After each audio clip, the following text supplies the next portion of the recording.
Queridos amigos de Café Marketero, terminamos ahora el día de este congreso maravilloso en donde hemos entrevistado muchas personalidades con una entrevista en inglés de una personalidad del marketing número 1 que va a contarnos un poquito de su método Misfits. En su último libro, última publicación, tenemos a Adam Sheridan. Claps for him. Yes. Woo. Spontaneously. Spontaneous. Yes. Thank you for staying here in our podcast, Marketing Coffee. You know, in English, it's Marketing Coffee. Thank you very much for having me. I said it before, I say it again. I love your logo. Thank you so much. And my fee for this interview is one of these jumpers. I need one of these jumpers. This We is can great. send you one. Okay. Like a bird or like stars? Yeah. Okay. Yellow. Yeah. Strong yellow. Okay. In your book, Misfits, you say that creativity should focus on the audience. Yeah? Yes. How can brands stay creative without losing people's attention? Well, We are not alone. the AI will answer for us. You don't need me. You can just have it from there. This is answer for you. So if I come back to your question, how can we be creative without losing people's attention? Okay. May I respectfully suggest that question maybe doesn't make so much sense, because I think you can only get people's attention by being creative. Perfect. So It's the only way. I think so. We think creativity in advertising means entertaining people in a surprising way and giving them a story that represents them and where the brand can help them. So that if we accept that's creativity, that is the surest way we can capture attention, especially if we entertain. But that is very difficult in these days because we have a brain rot, that too much information, social medias. How can you do that with too many platforms that all the day show new contents, Sure. ads? Well, in marketing, we have brain rot because we've forgotten what matters in marketing. Yeah. So we focused on the media, we focused on the platforms, we focused on the digital campaign metrics, we focused on conversions, and what haven't we focused on is the people. Yes. So if we think about why are they on TikTok, why are they on Instagram, why are they on Facebook, they're there to connect, they're there to discover new ideas and thinking. So maybe in our ads we should help them connect, maybe in our ads we should help them discover new ideas and thinking, all brought to you by the brand. Yes. We talk about that with Peter Field, and they said, hey, it's called social media for one reason. I mean, people is not there to buy things. It's because they want to connect. Yes, the original name, Social media. That's the focus, that's the target. 100%. And I often say we need to get more social in our social advertising. Yeah. And if we do that, we will be effective. But if we focus on the platform, if we focus on the metrics, if we focus on KPIs, short-termism, and we lose sight of delivering a good quality experience to the audience, Of course. that's going to be a problem. Yeah. Adam, after looking at so many ads, I imagine, what is that one thing that really make the difference? What is the one thing that really matters at the time to make an advertising? You know, yeah, you're right. I have looked at a lot of ads. We all have, by the way, but professionally I've looked at a lot of ads. And the ads I think, and I see are effective. Based on our metrics, we've validated it to sales outcomes. The ads that are effective just give us a bit of joy in our lives. Yeah. And they make us stop, they make us think, they entertain us. And here's the thing, it's about content, it's not about advertising. Yeah. So if people feel that you've just delivered them a good quality content viewing experience, rather than it's an ad interrupting the content you want to see, then it will be effective. But how can you make the difference, for example, for the people that see these ads?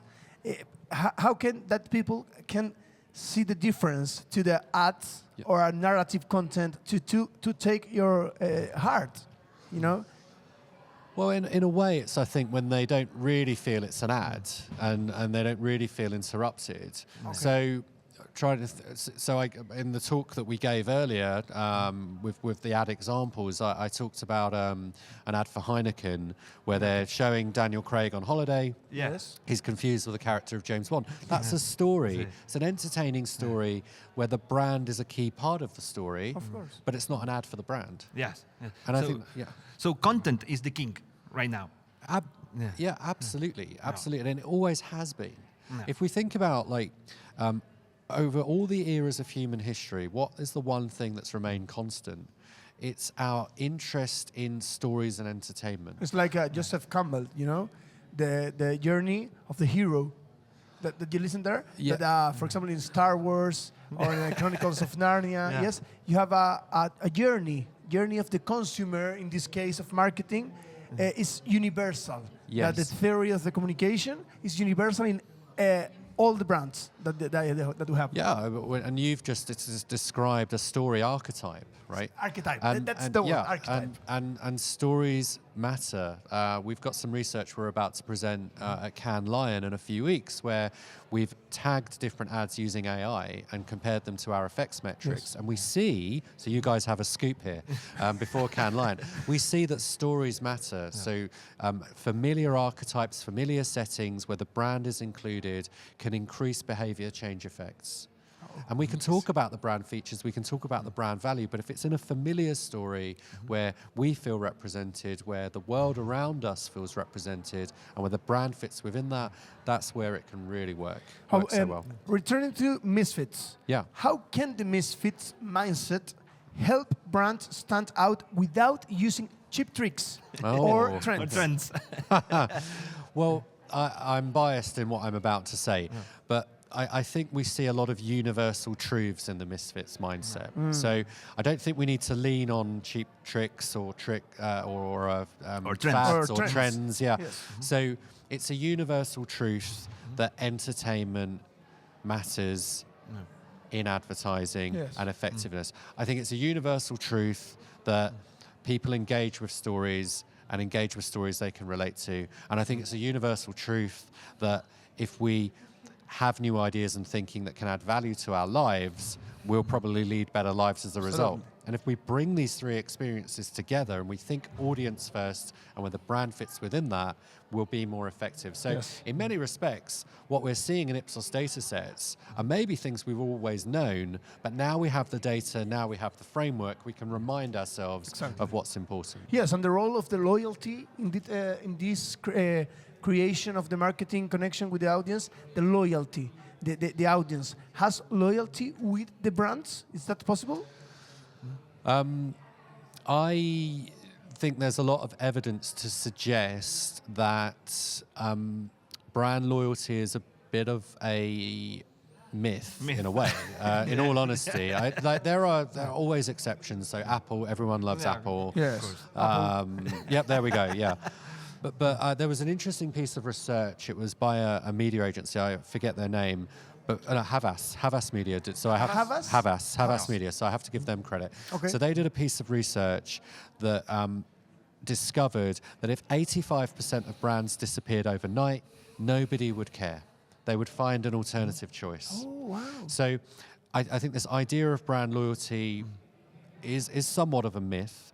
And what does that mean for us? It means that we constantly need, like Peter, by the way, was saying in his talk, we need to keep refreshing that mental availability. Yes. We need to keep showing up for people in order to influence their choices at a later date of choice or consumption. Day by day. Day by day. Yeah, as often as we can. And I think if we hope that people will stay loyal to us, the people that bought us before will buy us again, they might, but I don't think you'll grow that way. Yes. There's a lot of research that Ehrenberg Bass have done on this as well, where they've looked at purchase scan panel data, and they've looked at them people that have bought the product before and if they buy it again versus new people that buy. The things that you say is not only applicated to the marketing, yes? It's applicated to all the distribution of the human race. Yeah, quite. And the brands that grow are the ones that acquire more buyers that buy them infrequently rather than the ones that rely on people to buy them a lot. So Coca-Cola, they come to mind as an example. Yes. They are so big because people, like 80-90% of people will buy them on the odd occasion. Yeah. Exactly. And 10% might buy them a lot, but they grow because a lot of people buy them a very few amount of times. Wow. No, wow. Last question, my friend. Last question. All right. With this, in this context of so much digital noise and content overload, right? What do you think is the key to making ads that truly connect? I mean, thinking in little brands or entrepreneurs. Yeah. Do you have any tip for them? Yes, for the entrepreneurs mostly. Yes. Because Okay. our TV show or podcast Love it, is yeah. the most population that they see this podcast is entrepreneurs. Yeah. New little businessmen. Yeah. The tip for them. So I attended an event in Denmark a few weeks ago, and there was an entrepreneur, a founder of a company called Birdie. Birdie. Birdie? Yeah. So you may not have heard of them before. No reason you should have done. A Danish company, but they have created a product that helps us understand if we've got too much CO2 in our rooms.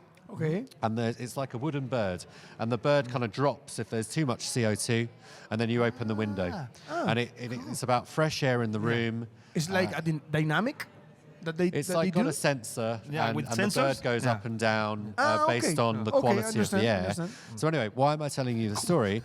Because he was talking about, as entrepreneurs, you need to think about product marketing, but marketing inspired by the product, inspired by what you do.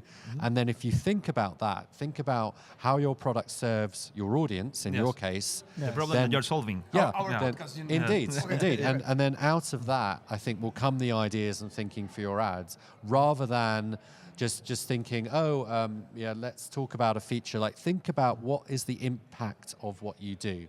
And that guy, look up the company, great story.